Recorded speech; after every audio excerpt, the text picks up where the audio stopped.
Paul here from My Perfect Failure, helping you turn your failures into successes and your setbacks into opportunities. The biggest challenges lead to the biggest wins. But what if those challenges cost you nearly everything? That's the high stakes reality of today's guest, Jay Sapovits. From being a member of the team that scaled Marquis Jets to navigating debilitating personal challenges, Jay's experience is a candid roadmap of extreme success and hard-won resilience. Jay reveals the personal drive, vowing never to suppress his dreams that pushed him into bold ventures, how he found the self-awareness to turn around his life, and why the just self philosophy is the only constant in his remarkable entrepreneurship journey. This is a deep dive into mental and emotional transformation required to achieve true lasting success. So join Jay as he shares the perseverance that built Inc. Stores into a $5 million brand. So hit play wherever you get your podcasts. Who knows what Jay-Z, J.K. Rowling, Bill Gates and Oprah Winfrey all have in common? Okay, I will tell you then. They have all overcome failure in one shape or form to go on to gain success in their respective careers. Welcome to My Perfect Failure. Join us as we delve into the world of our perfect failures. We will interview, explore, and discuss how our perfect failures can lead us to success. Join us and tune in. Welcome everybody to another episode of My Perfect Failure. Today, I'm super excited as I have another fantastic guest for you. So my guest today is an serial entrepreneur whose journey is a true story of resilience and reinvention, from helping build numerous businesses such as Marquis Jets into a $1 billion success, to experiencing challenges but the rebuilding from the ground up. As a serial entrepreneur, he's faced numerous setbacks. Today, as the founder of Inc. Stores, he's turned hard lessons into a thriving business and a philosophy built around growth, humility, and perseverance. His story is a powerful reminder that challenges are often where transformation begins. So a very warm welcome to My Perfect Failure, Jay Sapovits. How are you, Jay? Well, how you doing? Good to talk to you. I'm excited to talk to you. Like, that was a kind of like a very sort of shrink wrap intro because it belies the breadth of things that you've done to date in your career, some of which we're going to talk about today. But I'm always intrigued when I'm sitting in front of entrepreneurs. I know that we're not physically in the same space, but we're certainly having a conversation today. And clearly you're an entrepreneur that has been doing this for a long time. But for you, why was entrepreneurship something that you wanted to pursue? I didn't know what my choices were. No one would hire me. I mean, I've submitted thousands of resumes in my life, and every job, every opportunity I've ever gotten has been because I've networked my way or created a relationship with somebody.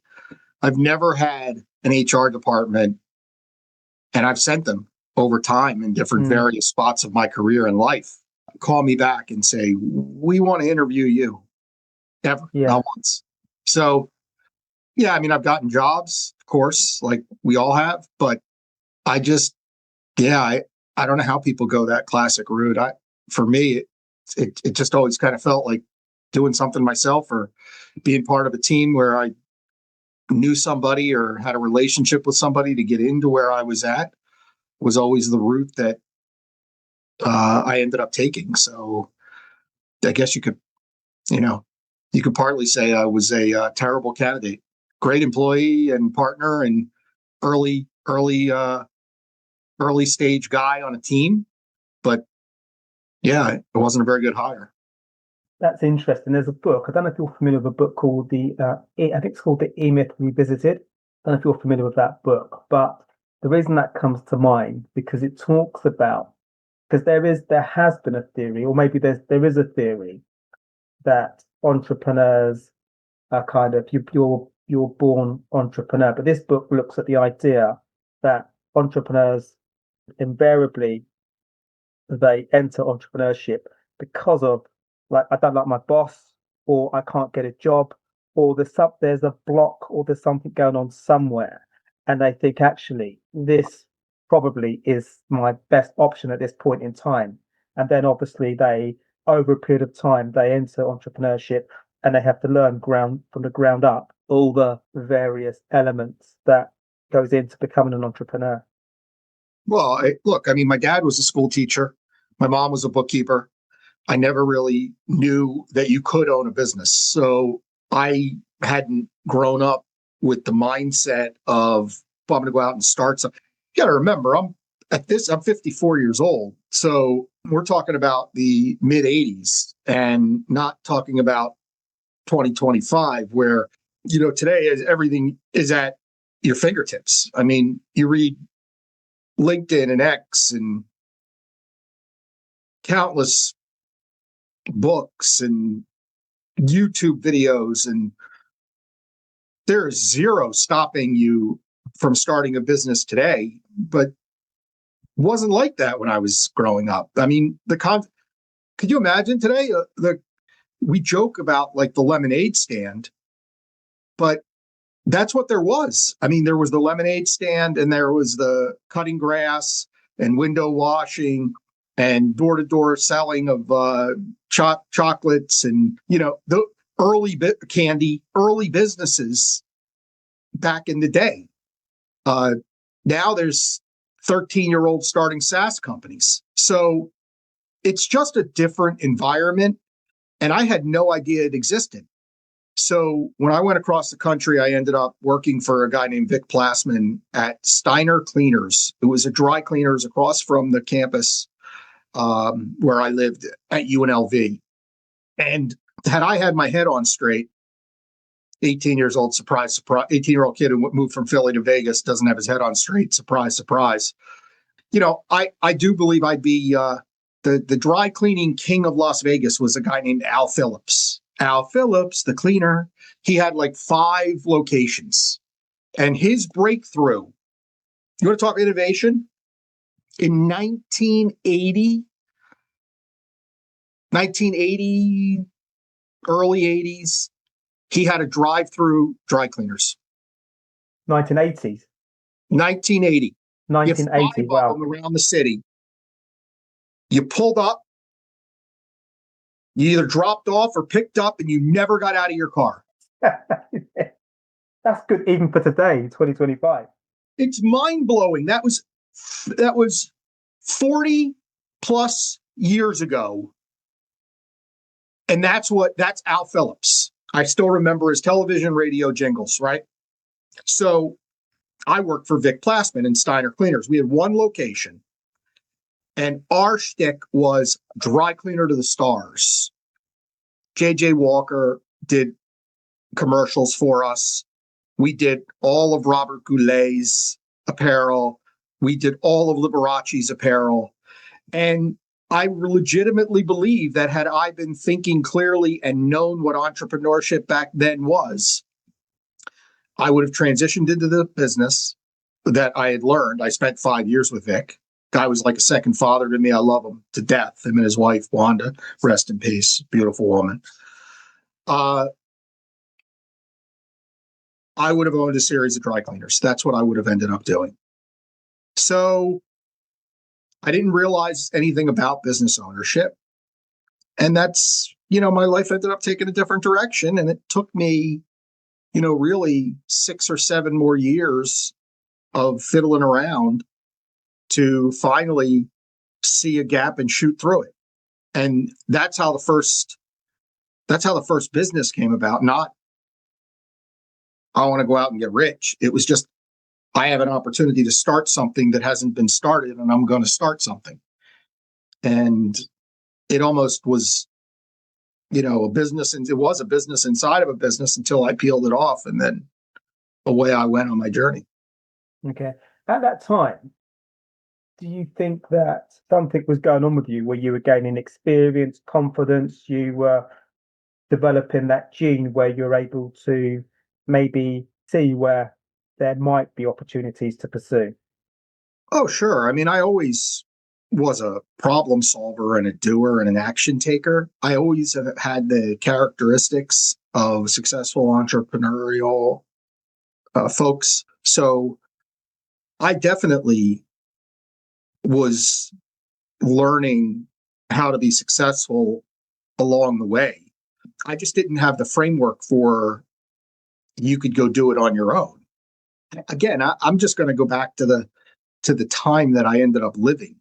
And I even look back to, like, think about it in these terms, right? Would you buy Amazon like 20 years ago? If someone asked you today, Paul, would you buy Amazon stock 20 years ago? You'd say yes, right? Would I buy it today or 20 years ago? 20 years ago. Would I have bought Amazon stock 20 years ago? If you knew today what you know. Yeah, 100%. I'd be all in. Oh, you'd be all in. You take everything you all have. In. But while you're living through it, that my point is, while you're living through that, you lived that time. You could have invested in Amazon. Yeah. I could have invested in Amazon. You lived that time and didn't do it. I didn't buy Bitcoin at $1, right? All that stuff, right? You're just kind of living through it and you're not looking back on it. But when you get to a certain age, like I am, I now can look back and find a certain clarity of experience through my life. But while you're living through it, it's like, you hear the analogies. It's like trying to change your tires driving down the highway at 70 miles an hour. And those analogies seem like ha ha ha. But you look back and that's really what life is like. It's in a blink of an eye, things change. You're not present to what's going on, even though you're living it as it's happening, because you don't have the benefit of the future to look back at where you're at in that moment. And, you talk about your show's name, My Perfect Failure. Look at the search engine world. Google was nowhere. Lycos was the most popular search engine for the first few years, right? I mean, all of a sudden, Google's everything. So, you just don't know who the winners and the losers are going to be. And as you're going through it, you just have to make the most informed and best decisions you can. I think it's easier to do now in some ways. Like, there's a lot more information, but it also could be considered harder in some ways now, which is because there is a lot more information. There's also a lot more competition. Your ability to operate has to be insanely more defined, refined, and on point. Yeah, no, totally. One thing that struck me as I researched you and listened to some of the podcasts and stuff that you've been on is that there's a wide range of different types of businesses that you've been involved in. And also you've mentioned that a lot of, I think maybe the majority of these businesses, you haven't had any prior experience in those businesses, which to me is astounding. And it's astounding to me, but it's also inspiring as well, because it shows your ability to adapt. But I'm hoping that other people have that ability as well to adapt and learn. So I was intrigued about how you decide on what type of business you're going to pursue. It's funny. Part of me doesn't feel like I really ever did decide. Part of me feels like those were the opportunities that were presented to me in the time of my life and the circumstance and situation that I happened to be in. I will say, I do think that so just to be clear, I didn't go from being a salesperson to an astronautical engineer, right? So my general skills have remained the same throughout all of the industries that I've been in. And I think that it's important to highlight that because, I don't want anyone to think that you can just all of a sudden up and change everything that you're doing and become a different person overnight. that's not what happened. What happened was I did obviously change industries, but the basic and general principles of the things that I was doing in each of the industries I've been in has essentially been the same. So why is it an advantage? I think it's an advantage to be an outsider in an industry. Why? You don't have any preconceived notions of what can't be done. You just kind of go in it, and all the successful entrepreneurs that I've known have had a general curiosity to, they to solutions. So when you go into an industry like me, I was, in private jets and luxury villas, that's not the lifestyle I grew up in. So I tend to ask a lot of questions and listen. And asking questions and listening, power. I know I'm talking a lot on this podcast. That's why you had me on, to hear my philosophies. But I can tell you that in the normal course of my day, the more I'm talking, the less things are going well for me. So, I've become an astute listener, and it's helped me navigate. People tell you what they want you to know and hear and what you need to do, whether it's to win their business or whether it's to assist them in servicing them. So, yeah, I've been in a bunch of different industries, but I've generally stayed the same from a skill and job function standpoint.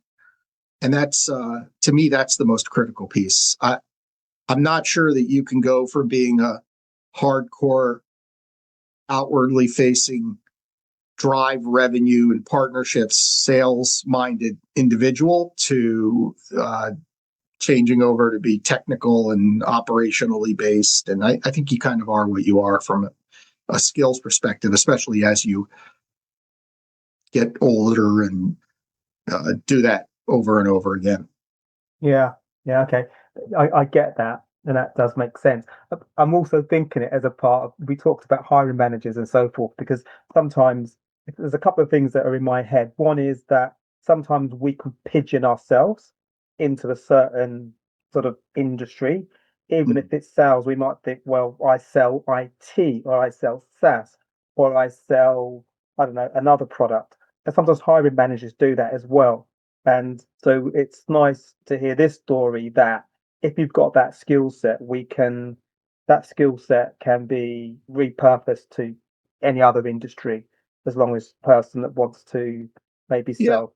I mean, just keep in mind, though, that in all of the industries or businesses I've been in, and this goes back to my days of working for somebody else in college at dry cleaners. So dry cleaners, radio, I was in the golf business, right? Started a special event to the PGA Tour for Jim Furyk, and then got into the private jets and luxury villas. And now I'm in a merchant swag world. The common aspect, all of those situations, is I became an industry expert fast.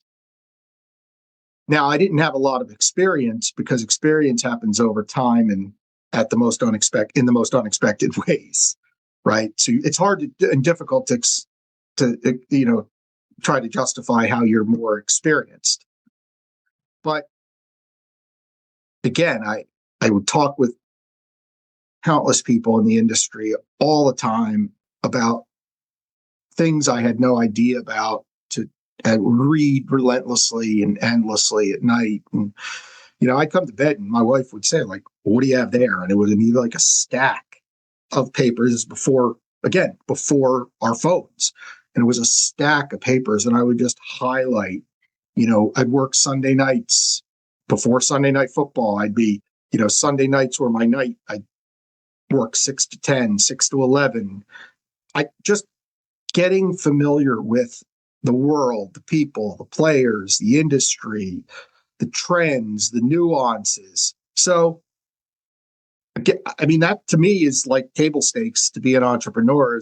You just have to have a passion to succeed and not take no. I mean, you're going to fall and fail and things go wrong, but hard work counterbalances that. And again, I just think you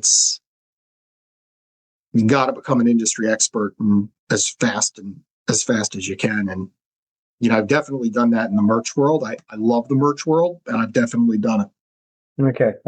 I'll get into the merch world in a second. So to have that intensity and that discipline and that act to be action orientated, where you immerse yourself and you become an expert, is that based on you? So when you those opportunities have arisen, and you mentioned a number of them there, the Jim Furyk collaboration and the Marquis Jets, and there are others as well.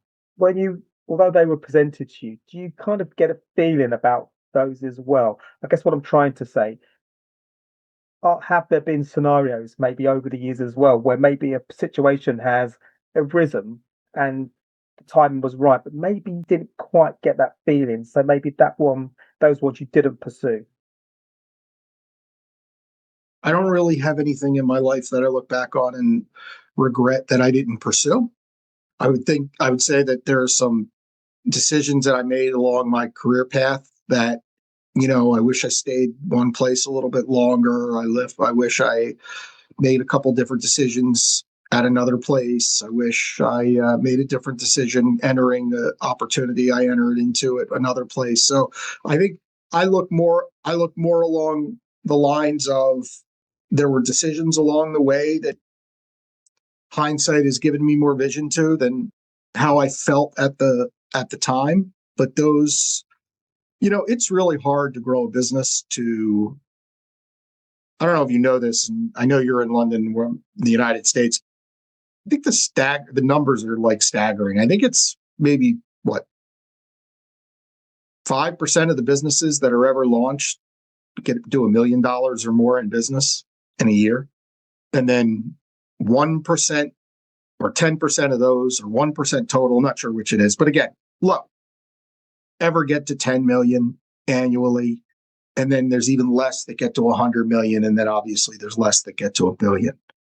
And staying in that $1 and $10 million range, I don't think it is appreciated enough how hard it is to build a business that does over $1 million in business on a annual basis. I mean, it's just, to me, that's 5,000. There's 200 work days in a year. That's $5,000 in revenue per work day. Which is a lot.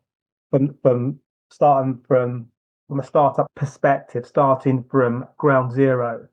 Well, but keep in mind, ground zero, Paul, right? Ground zero is an idea between your ears. Yeah. That's ground zero, right? And then what's the next step? You put a pen to paper. And then the next step is you tell somebody. And then you start to do the little things, like you buy a domain name. And then you start to think about what you're going to tell people the company does. And then you start to tell people what the company does a little more and a little better and a little cleaner. Now you've got your elevator pitch, right? Website's still not built. Oh, by the way, file everything with the government that you need to file if you do that, in the right ordering. So again, wake up one day, you're doing $5,000 a day, and then you got to do it over and over and over and over and over again every day. So we see these entrepreneurs aggrandized on X and LinkedIn, and this person's that successful and this person's successful, and there's a lot more people that you don't see. Drive down Main Street and tell me how much revenue the juice shop is doing, or the Pilates studio is doing, or the photo studio is doing, or the carpet store is doing. So, it's hard. Building a multi-million dollar business, $1 million business, is hard. And it's not for the faint or the weak of mind. And it just takes an extraordinary effort. And if you're somebody who's done it, I tip my cap to you. And if you're in the process of doing it, all the same. And so it's when you're making a decision about, I'll get into Inked in a second because I'm keen to understand. Well, I love the business, building the website and stuff, and I'm familiar with the journey a little bit. But I think it'd be great for other people to become aware of that also. But when you're deciding on a business, and you've done this on numerous occasions, because it is so difficult, do you look at the scalability? So are you going to go into have you done or are you doing the research? So, even though I think there's a problem here, is this a problem that everybody has, or is it a problem only in my mind? So, the scalability. I think that you have to. Look, you have to. You have to know the market size. You have to be convinced that you're going to get a big piece of that market. Yeah, there's no question about it. You have to absolutely do some research to understand the market that you're going to go in, and that there's a big enough opportunity to capture it. There's no question about it. Okay. And I'm saying sorry for this question, but so many questions that keep on coming to mind. So when you're starting a business and you think, actually, I've thought about this business, I'm going to move forward with it. Do you get that tinge of excitement? What's sort of a feeling before you decide I'm going to do this? What's going on? Do I get a tinge of excitement? Yeah. What's going on? Yeah. Look, I mean, yeah, there's no better time in an entrepreneurial minded person's life than pre-revenue and like concept and ideation. And yeah, you're like, I mean, I've been a zealot at those periods of my life and like pitching everybody. And, it's almost like you're out there showing your new baby and you're a proud dad or proud parent and you want to scream it from the rooftops. That is not the challenge and the issue of being an entrepreneur. The issue is day 100 when you're getting stepped on by your vendors and you're not getting the revenue that you wanted, you expected that you were going to get, and your wife's in your ear, and your employees are taking too much time off, and your customers aren't happy. Do you have that same level of conviction? And do you have that same zeal that you had when it was a 14-page bullet point presentation that you told everybody everything was going to go perfect? Because you and I both know that's not how it goes. Yeah. Okay, so that's an important marker that we probably talk about a little bit. So yeah, clearly those moments do happen. And I was listening to something that you said earlier on another podcast where you talked about family and friends and, whatever close relationships we have at that time, that in those moments, they're probably not going to be the most helpful for us at the moment because they're not invested like you are in the business. So how have you typically over the years navigated those scenarios that every entrepreneur is going to experience? I don't know any other way besides putting your head down and doing the next right thing. And that's super cliche, but you've heard it often, like sales cures all. And sales doesn't cure all, but it sure as heck postpones it. And to me, that's how I've just kind of dealt with it, right? Which is like, you have problems, just go sell your way through it and create revenue. That revenue generally eases the problems that business. I mean, let's face it, right? Most businesses' problems stem from financial problems. I mean, that's the problem businesses have mostly, at least good businesses, right? Bad businesses can't be cured, can't be fixed. If you're fundamentally off and wrong about an assumption, market size, foot traffic, product fit, product doesn't work, then you can't be, what can I tell you? You can't be fixed, right? Otherwise, just do the right thing, man. Sell. Like, go and sell and tell your story as enthusiastically as you told it when you started to tell it for the first time.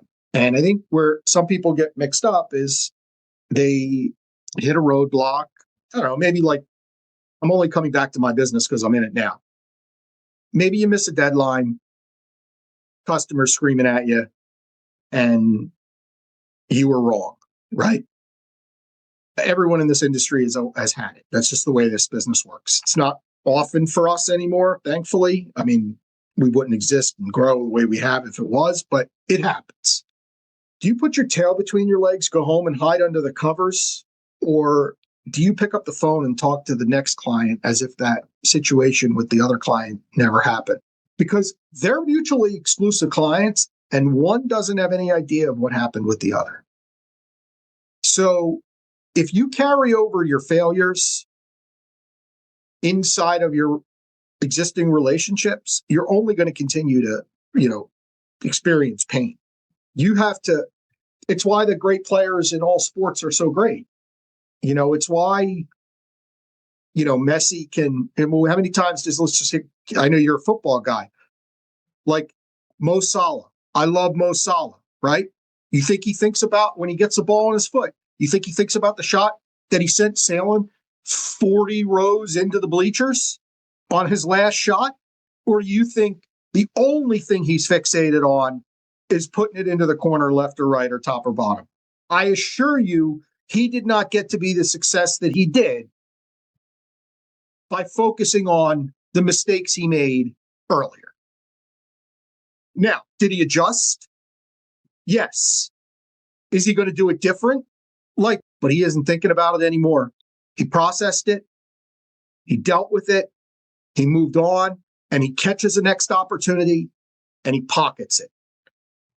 All the greats do it in sports, and all the greats do it in business. Yeah, that literally 24 hours ago, somebody sent me a link, and it was I think it was Djokovic, the tennis player, and he pretty much says exactly what you've said. He says that the thing that separates maybe me and some of the other guys like Federer and Nadal and those guys is that when we have a bad game or point and we lose it, we've got the ability to train our mind where that impacts us in that moment, but they're able to adjust, like your example of Mo Salah, and go again. And he says that there are players that probably have similar ability to them, but mentally they don't. That bad shot or that bad game pretty much will be the downfall in that particular match. Whereas those guys have got the ability to recognize what's happened. They're disappointed because they're human beings, but they adjust pretty much. Their ability to adjust is a lot quicker than other players who maybe they don't adjust in those matches. It's yeah. I mean, I think about my own circumstances in my own life, and I can tell you, I'm 100% a believer that, yeah, in the mental aspect of the business side and the mental aspect of sports, and it's all tied together. Yeah, no, that's interesting. Is that something that you've developed over the years where you're able to? Yes. Just experience. Yeah, it's just experience. It's like, look, I mean, I'm going to be okay today, and I have proof I'm going to be okay because I was okay yesterday and things sucked yesterday. Yeah.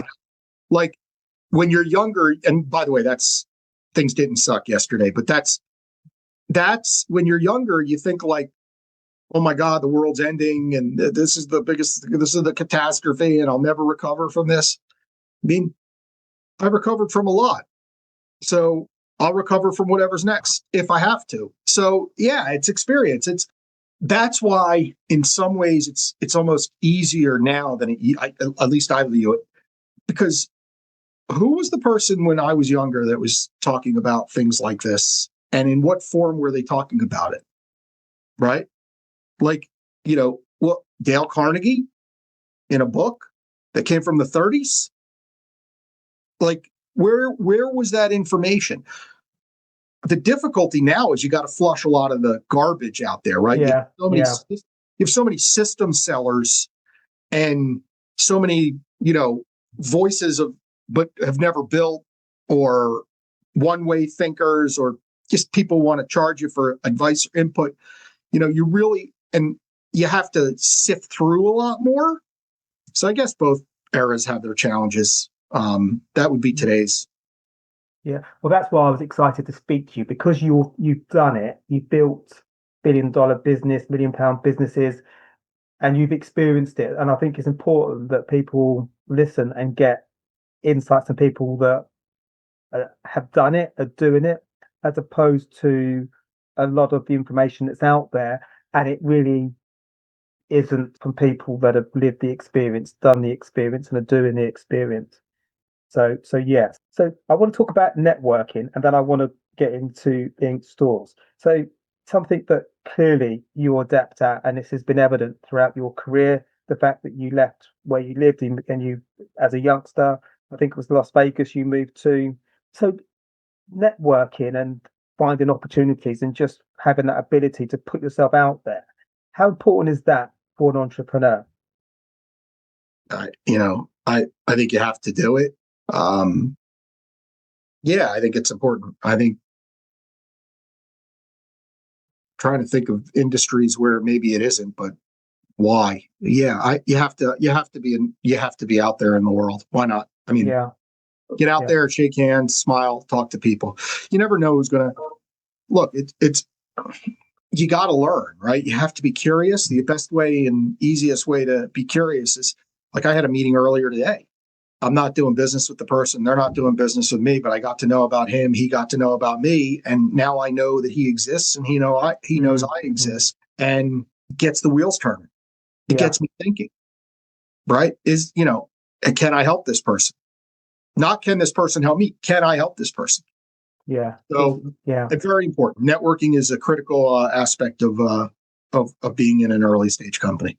Yeah, totally. And I like that analogy of actually we do it now as opposed to maybe, and also you're looking to do them a favor if you can, as opposed to reaching out to them actually when we need them, because that might not be the right moment. And sometimes, it probably doesn't feel as authentic as it could be. It's nice to get these conversations in early. So Inked.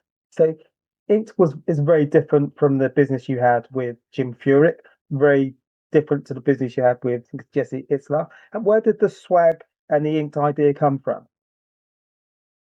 Yeah, I mean, so Inked is a pivot out of a business that I was in the fitness world. We were basically selling branded fitness equipment, and it didn't have the velocity that we had hoped it would have. And I had learned through that business how to decorate things with embroidery, screen print. Again, back to the concept of becoming an expert. So I became an expert in the decoration field and extremely knowledgeable about how to get a logo onto many different products, substrates. And we just went from decorating substrates and products that people didn't buy with velocity to decorating products and substrates that people bought with velocity. So went from selling yoga mats, which you buy one of a year, to selling t-shirts, which you buy 50 of a year. So that was really how Ink was born. That was the concept for it. Not difficult. Another mistake that I've seen very early on in entrepreneurs' lives, I made it myself. I think sometimes we get caught up in the idea. It's not always the idea. A lot of times it's execution. I talk about my business now like it's the pizza business. So when I think about the pizza business, I know in my hometown, I've got 20 locations, and I can rattle them off inside of 3 miles that I can order a pizza from to deliver it to my house. 20. In the 22 years I lived in the same location, Paul, that number has gotten to 20, and none of the original ones have ever closed. So what that tells you is there's a lot of demand for pizza. Yeah, there's a market. Correct. And now some do better than others, right? Domino's is a chain, others aren't. Some are family owned, some have been turned over to different ownership, but they're all there. So the demand's there. So it comes down to who makes it taste the best, who delivers it when they say they're going to deliver it on time, who's got the best pricing, all the things that make a business. So the key for what I'm doing today is, what's our secret sauce, right? What's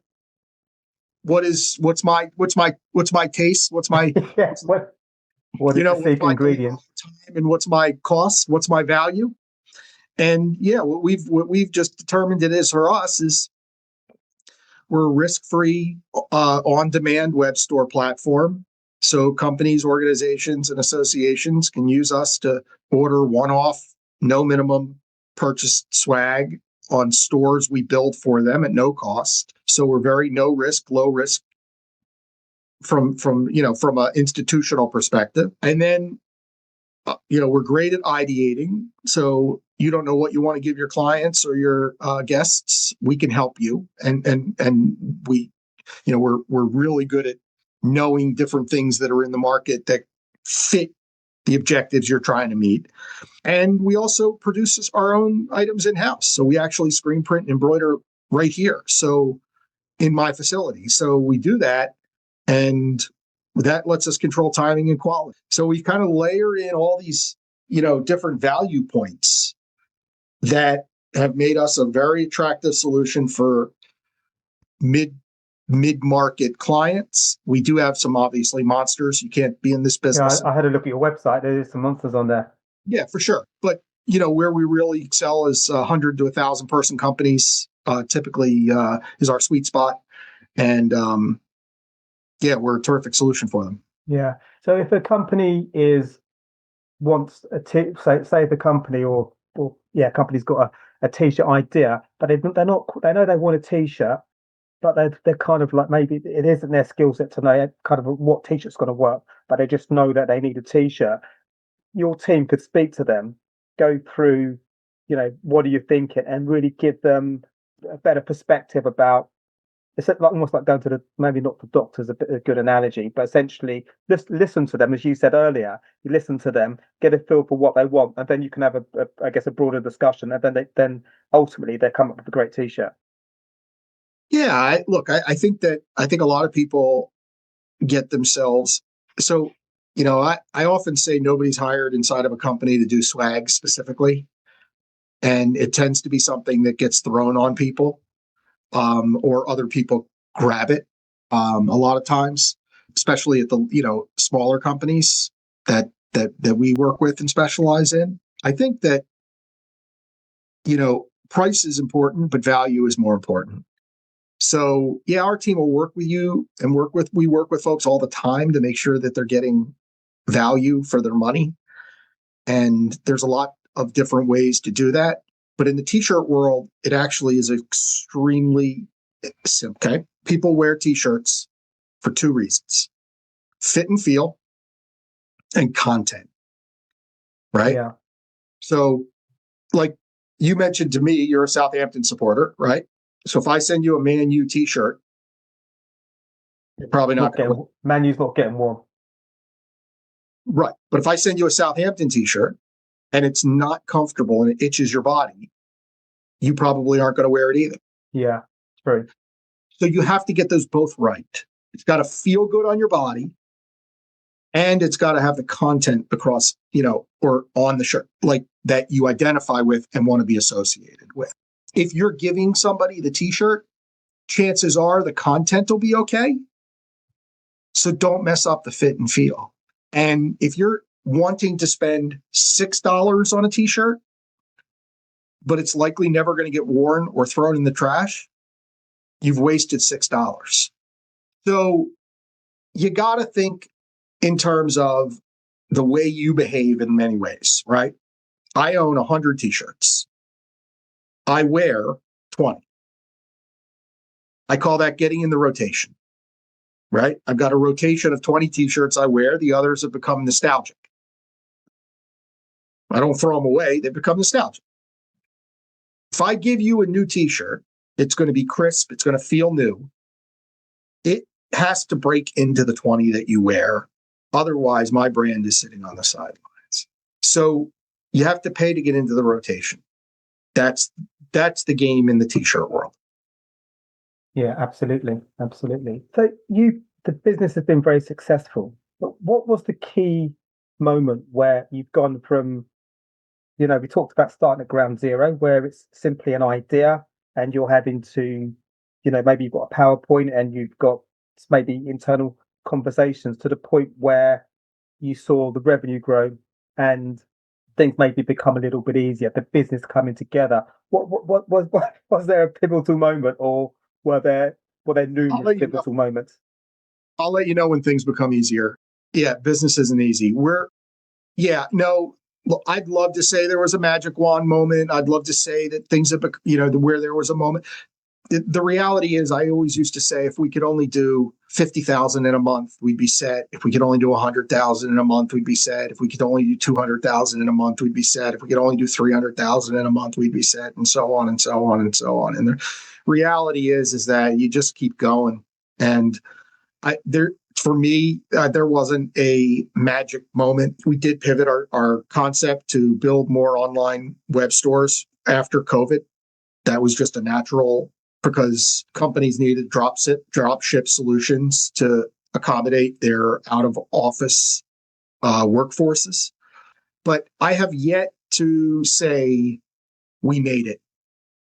I just don't live my life like that. I'm not scared, but I don't have my feet up by any stretch of the imagination. To be honest, I always think that's a scary place as well, where we think we've made it, because it's almost that cigar moment where we put up, where we sit down and we relax. I think when we relax, it's almost where there's a problem around the corner. Yeah, relaxation is not my friend. I'm better active. Yeah. And I've noticed as well, you're very action orientated. One of the podcasts I listened to you on, which I think it was maybe yesterday, I forget the exact podcast, but something that a lot of it caught my attention. But one piece caught my attention was when we had the tariffs earlier this year, and there was huge panic globally from, I guess, the vendors wanting to speak to their partners about potential price increases. I guess you would have experienced a lot of your vendors calling you, and you reacted very differently from a lot of people globally. So if this is resonating, I'll let you fill in the blanks. Yeah, it's very simple. I called my best customers or emailed them, and I told them that I was lowering their prices. They must have been stunned and happy. Listen, it's who I am as a person, but it just was nonsense. I mean, it was nonsense. I mean, to react to world events that weren't going to impact you as a company for 6 to 12 or longer months inside of a week, it just seemed so wrong. And I just looked at it as an opportunity to get back with my clients and remind them as to why they're as loyal to me as they are. And I don't know. I mean, I felt like it was a great opportunity to just reinforce my message to people and show stability and calmness in the face of what I felt was like completely over the top reactionary behavior from so many of my partners. And by the way, you're seeing it now. I mean, Stop and Shop, for example, is running an ad about how they're lowering prices on Of course they're lowering prices. Well, why do you think they're lowering prices, Paul? Sales are down.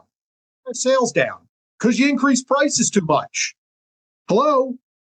Like, I want my customers to continue to be able to market. If lowering their prices lets them market to more people and get more customers, what effect's that going to have on my business? How does me making another dollar on a piece today help them and help me? I need my clients to be successful. If they're successful, I'm successful. It's just so easy to see. But it's probably because, I've seen the cycles before. So that to me was just a very easy call. It stuck out to me because clearly, if in England, I'm not globally, there was hysteria going on, and there's almost like there's an adult in the room, i.e. you, and was able to kind of take the hysteria out of a situation, and plus, calm clients down and vendors, and just their business as normal. So we're getting towards the end now, but I wanted we touched on this a little bit, but I'm keen to understand around, we talked about businesses, the challenges and so forth, but in those difficult moments, when things don't go according to plan, how do you typically react to failures or setbacks, whatever you want to call them? Yeah, I don't. I used to, but I don't react to failures or setbacks. I let the moment exist, and I put space between me, the event, and any decision that I'm going to make relative to decisions that need to be made. When I was younger, I would react. I would end up having to clean up or deal with my reaction more than I would end up having to deal with failure or event. Yeah, because there's nothing positive that's going to come from my first feeling is mostly wrong. I mean, like, you think about it, you get terrible news, like, there's a physical and chemical reaction that happens inside your body. You can feel yourself change. You feel these endorphins get released in your body. You ever heard someone, like, you get bad news, Paul, and they'll say, "Oh, I'm sick to my stomach." Yeah. You actually physically are sick to your stomach. So when do you think you're going to make a better decision on that event? You think you make a better decision a day or two later? Like, by the way, if it's that bad of an event, then in a day or two, it'll still be there. I promise. Right? Otherwise, it's not that bad.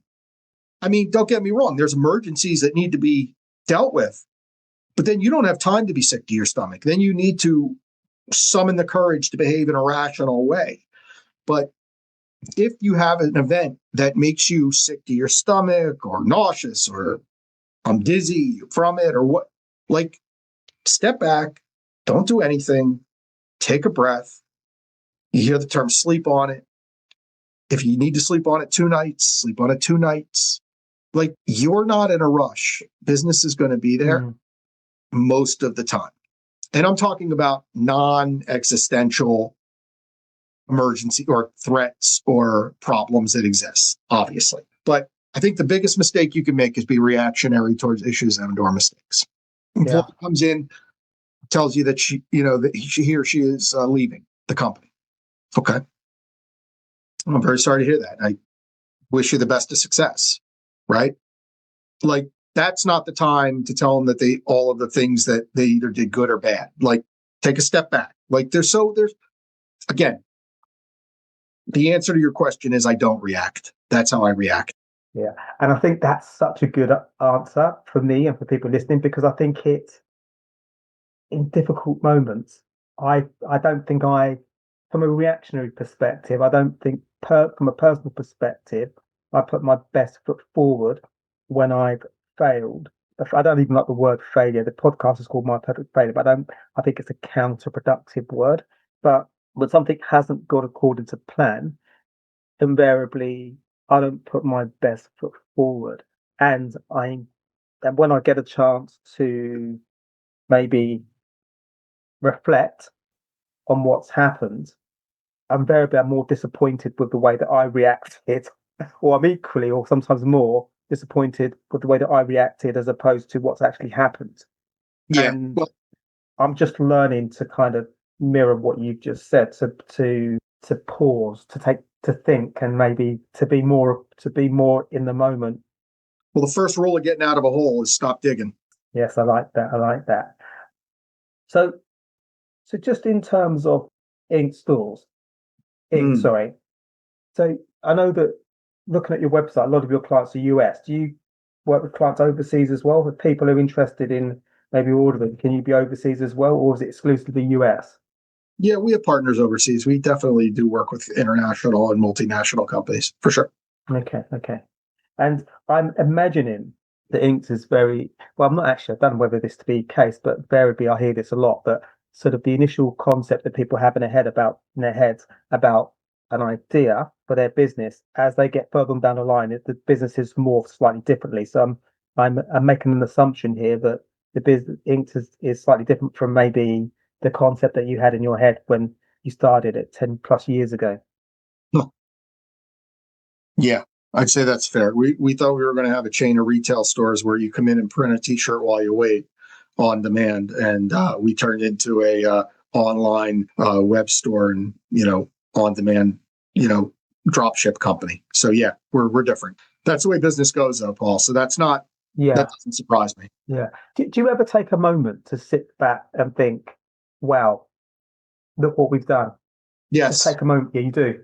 Oh yeah, of course I do. Yeah, 100%. Absolutely. I'm very proud of what we've been able to build. Yeah. When you look at all the brands on your website, or maybe you see people wearing t-shirts that you put together, and also you look at I like seeing t-shirts that I've made in the wild. I'll be walking in like New York City, or I'll be walking somewhere and I'll see somebody wearing something that we've made. I like that. Amazing. Okay. Yeah, I love that. The question I want to ask you, and then we'll get to the last question, is operations. How important is operations for a business? So I could. Oh boy, we should have started with this question. I could have talked for an hour on it. Yeah, operations is incredibly important if you have sales. Okay. If you don't have sales, it's less important. Yeah. Okay, that makes sense. So you need to sell, but you need to deliver service, and operations does that. So operations is important, but if you don't have sales, it's not. And the reason I say it like that in a very kind of elementary way is there's companies out there that need to have the product built before it's sold. And then there's companies out there that don't. It's extremely important to identify which type of company yours is. Mm. And if you can sell before you need to create infrastructure and operations, do it. Otherwise, you don't know that there's a market for the product you're going to sell, and you could create a very miserable situation by not having product market fit. Yeah. Okay. So from a sales perspective, I know that you're very hot on sales. So there are a number of ways that I guess we can enter the market to sell our product. It can be email, marketing, networking, maybe conferences. Are those all the methods that you've incorporated over the years? And I know that you're a big networker as well.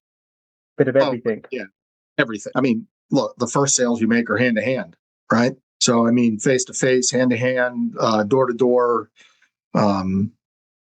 Yeah, but again, it all depends on what the product is, Paul. I mean, some people are going to have retail stores, some people are going to have e-commerce sites, some people are going to be doing it B2B at trade shows, phone, email, text, WhatsApp for international. I mean, there's so many different ways now that I don't necessarily need to, there's no one right way. It all depends on what the business is.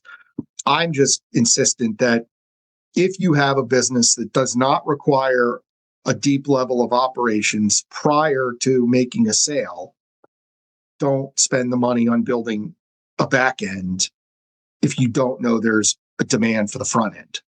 Yeah. Okay. So get the sales in, start the sales process initially, and then the operations back end will come a little bit later. If I'm going to sell you a plant, it's going to cost me a lot less in risk to sell you a plant and deliver it to you.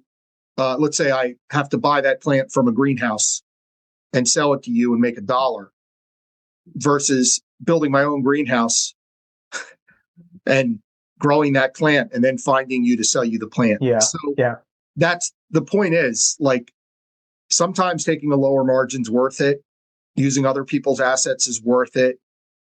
Just be very weary of setting up your own operation before you have a business. Yeah. Well, that's a key point, because that does happen where people go all in on the back end and they realize that there's no market fit. They don't actually have a market. And then you've spent all that money, blood, sweat and tears, and you don't have a market. You hear that a lot. So it's good advice. I'm conscious of your time. I'm eating into your day. So where's the best? People want to find out more about you. Where's the best place for people to find you and find out more about you? Post on LinkedIn.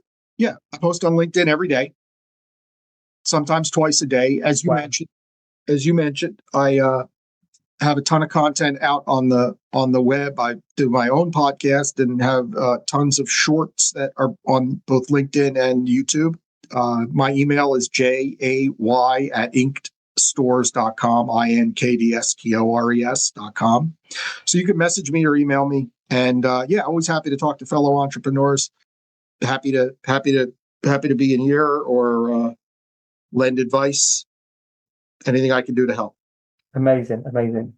And that would be amazing. It's been brilliant meeting you. I was excited for this conversation, and it hasn't disappointed at all. There's one last question, which is the recurring question. So if you could invite 3 inspirational inspirational people for dinner, they might be entrepreneurs, they can be alive or past, who might you invite? Well, I wouldn't invite anybody who's alive, because I would guess that I could probably figure out a way to get to those people now, right? Yeah. Well, mostly. Yeah, I'd probably invite my dad. My pop. He was my best friend, and he passed a few years ago. And not sure he'd have much to add on the inspirational side from a business standpoint, but it would be nice to have one more time with him. And I miss him all the time. And the only time I don't miss my dad is when the Eagles or Phillies lose, because I know he would be in as much pain as I am. And I always turn to the sky and tell him, "Pop, be glad you're gone. You don't have to see." So he would definitely be there. I'd probably invite, which I have a LinkedIn post coming on this soon when college basketball season opens, but I'd love to be with Jerry Tarkanian again. I spent a bunch of time around Coach Tark when I was younger. He was a super cool dude, and I got to know a side of him that was kind of different than the sideline Tark, but he was special.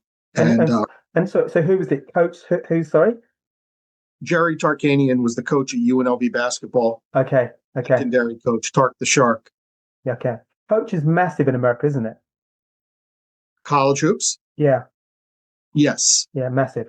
Yeah, very, very large, and was when I was obviously going through that experience. And then, kind of last but not least, I'm sure if you've listened to my stuff, you know that I've been in recovery for a long time. Fact is, a guy named Bill Wilson, Bill W, changed the world in the 1930s when he introduced a program of recovery called Alcoholics Anonymous to the world. And there's millions and millions and millions of recovered people because of him.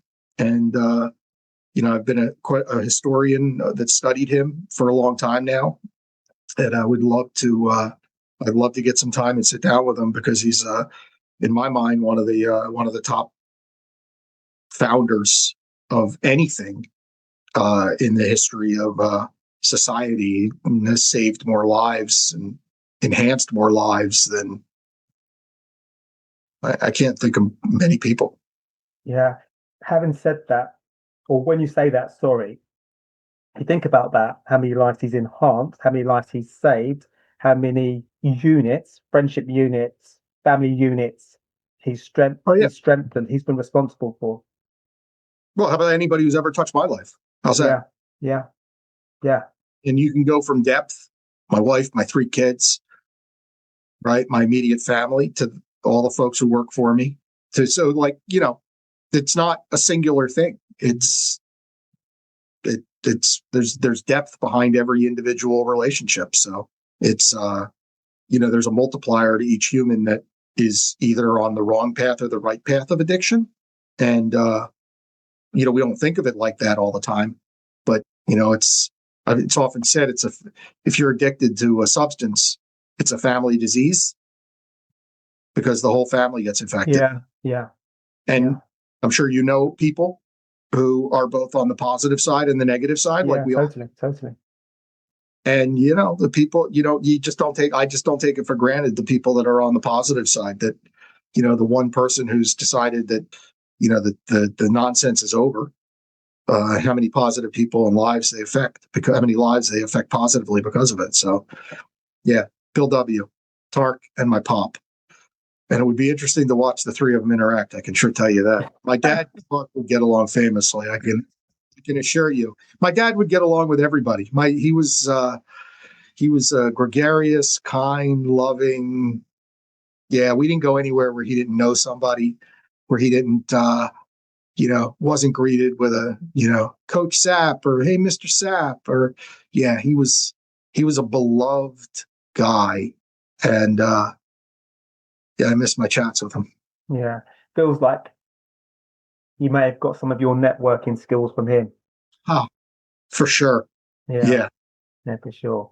And I did say that was the last question, but I've got one more, which is you've done lots of different ventures over the years. Obviously, Inc. is doing incredibly well at the moment. Is there anything else that you say we talk in a year's time or 2 years' time? Do you think there might be something else you're doing as well? If something else comes, I don't know, just crops up. I've got an ambitious plan over the next couple of years. I'm certainly not done by any stretch of the imagination. I think that if we talk this time of next year, hopefully they've come true. But I'm just going to put my head down and work for those. Okay. Honestly, the biggest thing I'm enjoying today, aside from my own business, is watching my kids' success. Both of my oldest two, I have three, are in business. And, watching them be successful is, and even my youngest, who's in college, life's pretty good, Paul. Life's phenomenal. Jay, wow. Well, let's definitely have that conversation in a year's time. It'd be lovely to revisit what's going on with Inc. And also maybe if there's anything else that's on the horizon for you. Jay, what a pleasure.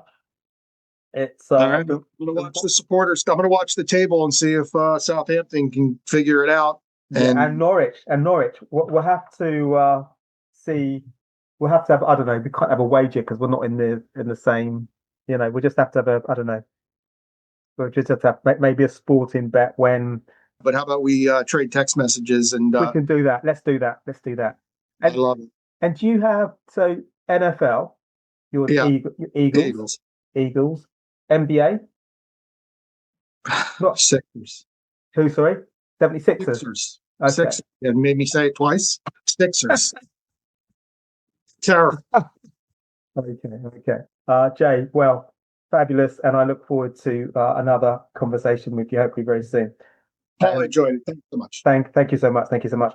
And thank you, everybody, for tuning into this episode of My Perfect Failure. We're always looking to improve the show, so keen to hear about the things you like and equally things you don't like. So you can find me at paul@myperfectfailure.com, or you can find me via the feedback page on the website even. So take care for now. Bye.